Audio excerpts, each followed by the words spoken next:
এক বছর আগেই কি পারমাণবিক অস্ত্র তৈরির সকল প্রস্তুতি সেরেছিল ইরান? তাহলে কি এখনো দেশটির কাছে সেই সক্ষমতা রয়ে গেছে পারমাণবিক কার্যক্রম চালিয়ে যেতে ইরানিদের অধিকারকে কেউ কেড়ে নিতে পারবে না বলে জানিয়েছেন দেশটির প্রেসিডেন্ট মাসুদ পেজেশকিয়ান। তার এমন মন্তব্যের পরই ইসরায়েলের প্রধানমন্ত্রী বেনিয়ামিন নেতানিয়াহু জানালেন সবচেয়ে চাঞ্চল্যকর তথ্য।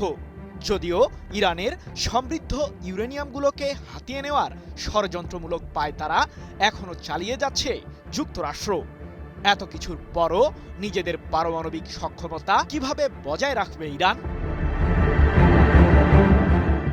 বহুদিন ধরেই ইরানকে ঘিরে যুক্তরাষ্ট্র ও ইসরায়েল একটাই অভিযোগ জানিয়ে আসছে যে সমৃদ্ধ ইউরেনিয়াম ব্যবহার করে পারমাণবিক অস্ত্র তৈরি করছে ইরান।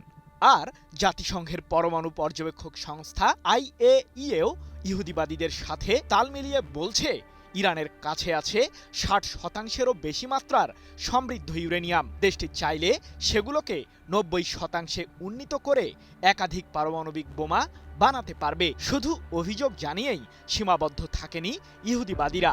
ইরানের বিরুদ্ধে বহুবার যুদ্ধেও জড়িয়েছে যুক্তরাষ্ট্র ও ইসরায়েল। কিন্তু ইরানকে ঘিরে আগ্রাসন চালিয়ে কি অর্জন করেছে ইহুদিবাদীরা? ইরানের বিরুদ্ধে সাম্প্রতিক ৩৯ দিনের যুদ্ধে তেমন কিছুই অর্জন করতে পারেনি যুক্তরাষ্ট্র ও ইসরায়েল। উল্টো তেহরানের প্রতিরোধের মুখে মধ্যপ্রাচ্যে এখন নিজেদের অস্তিত্ব সংকটে ভুগছে ইহুদিবাদীরা, এমনটাই দাবি বিশ্লেষকদের। তবে এ বিষয়টিকে মানতে নারাজ ইসরায়েলের প্রধানমন্ত্রী বেনিয়ামিন নেতানিয়াহু।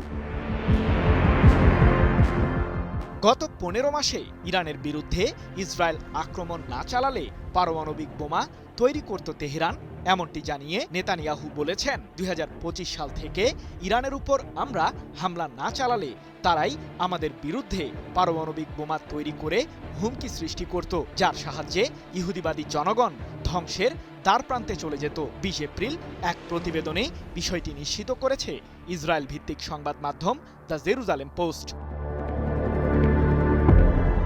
তবে এখন কি অবস্থায় আছে ইরানের পারমাণবিক কর্মসূচি? সাম্প্রতিক যুদ্ধের মাঝেই মার্কিন প্রেসিডেন্ট ডোনাল্ড ট্রাম্প দাবি করেছিলেন যে পুরোপুরি ধ্বংস হয়েছে ইরানের পারমাণবিক কার্যক্রম। কিন্তু তার এই দাবিকে এক প্রকার প্রত্যাখ্যান করেছেন যুক্তরাষ্ট্রের গোয়েন্দারা। কারণ ইরানের ওই পারমাণবিক কেন্দ্রগুলোর অবকাঠামোগত কিছুটা ক্ষতি হলেও সমৃদ্ধ ইউরেনিয়ামের বেশিরভাগ অংশ এখনো দেশটির কাছে মজুদ আছে। আর ইরানের এই পারমাণবিক কর্মসূচি যে এত সহজেই ধ্বংস করতে পারবে না ইহুদিবাদীরা, সে বিষয়টি আবারও নিশ্চিত করেছেন ইরানের পররাষ্ট্র মন্ত্রণালয়ের মুখপাত্র ইসমাইল বাঘাই। এ প্রসঙ্গে তিনি বলেছেন, মাটির মতোই আমাদের কাছে মহামূল্যবান হলো সমৃদ্ধ ইউরেনিয়াম। এই ইস্যুতে কারো সাথে আপোষ করবে না তেহরান। আমাদের পারমাণবিক কর্মসূচি বছরের পর বছর ধরে চলা অভ্যন্তরীণ বৈজ্ঞানিক প্রচেষ্টার প্রতিফলন। তাই ইরান তার পারমাণবিক সক্ষমতা যে কোনো আগ্রাসনের মুখেই রক্ষা করে যাবে। আমি ভরসা রাখি হিরন স্মার্ট ওয়াটার পিউরিফায়ারে। যদিও ইরান প্রতিবারই জানিয়ে আসছে যে সমৃদ্ধ ইউরেনিয়াম ব্যবহার করে দেশটি কোনো ধরনের অস্ত্র তৈরিতে যাবে না। তেহরান মূলত ইউরেনিয়ামগুলোকে বেসামরিক খাতের উন্নয়নে কাজে লাগাচ্ছে। তবে পশ্চিমা সমরবিদদের ধারণা, বেসামরিক খাতের উন্নয়নের জন্য 60%-এরও বেশি মাত্রার সমৃদ্ধ ইউরেনিয়ামের কোনো প্রয়োজন নেই। সৃজন মাহমুদ, নিউজ 24।